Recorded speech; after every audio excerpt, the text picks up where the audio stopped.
ಮನುಷ್ಯನ ಸಹಾಯಕ್ಕೋಸ್ಕರ, ಮನುಷ್ಯನಿಗೆ ಅನುಕೂಲ ಮಾಡೋದಕ್ಕೋಸ್ಕರನೇ ಕೈಲಾಸದಿಂದ ಕಳಿಸಿದಂತ ಒಂದು ಪ್ರಾಣಿ. ನಾವು ಅದನ್ನು ಪ್ರಾಣಿ ಅಂತ ಬಯಸೋದು ಇಲ್ಲ, ಹೇಳೋದು ಇಲ್ಲ. ಯಾಕೆಂದ್ರೆ ಅದು ನಮಗೆ ತಾಯಿಯ ಸಮಾನ.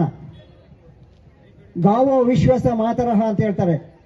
ಗೋವು ಜಗತ್ತಿನ ತಾಯಿ ಅಂತ.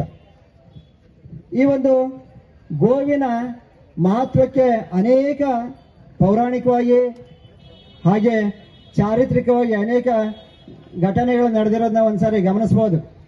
ರಾಮಾಯಣದಲ್ಲಿ ರಘುವಂಶದ ದಿಲೀಪ ಚಕ್ರವರ್ತಿಗೆ ಮಕ್ಕಳಿಲ್ದಾಗ ಗೋ ಸೇವೆ ಮಾಡಿದ್ರೆ ಆತನಿಗೆ ಮಕ್ಕಳಾಗ್ತವೆ ಅಂತ ಹೇಳೋದು ನಮಗೆ ಗೊತ್ತಿರುವಂತ ಒಂದು ಘಟನೆ. ಆತ ಗೋವಿಗೆ ತನ್ನ ಪ್ರಾಣಾರ್ಪಣೆ, ಗೋವಿಗೋಸ್ಕರ ತನ್ನ ಪ್ರಾಣಾರ್ಪಣೆ ಮಾಡುವ ಹಂತಕ್ಕೆ ಬಂದಿದ್ದು ನಮಗೆ ಗೊತ್ತಿದೆ. ಹಾಗೆ ಮಹಾಭಾರತದಲ್ಲಿ ಗೋಗ್ರಹಣ, ಗೋವುಗಳನ್ನು ವಶಪಡಿಸಿಕೊಂಡ ತಪ್ಪಿಗೋಸ್ಕರ ಕೌರವರ ಮೇಲೆ ಅಜ್ಞಾತವಾಸದಲ್ಲಿದ್ದಂತ ಅರ್ಜುನ ಯುದ್ಧವನ್ನ ಮಾಡ್ತಾನೆ, ಗೆದ್ದು ಕೊಡ್ತಾನೆ. ಇದು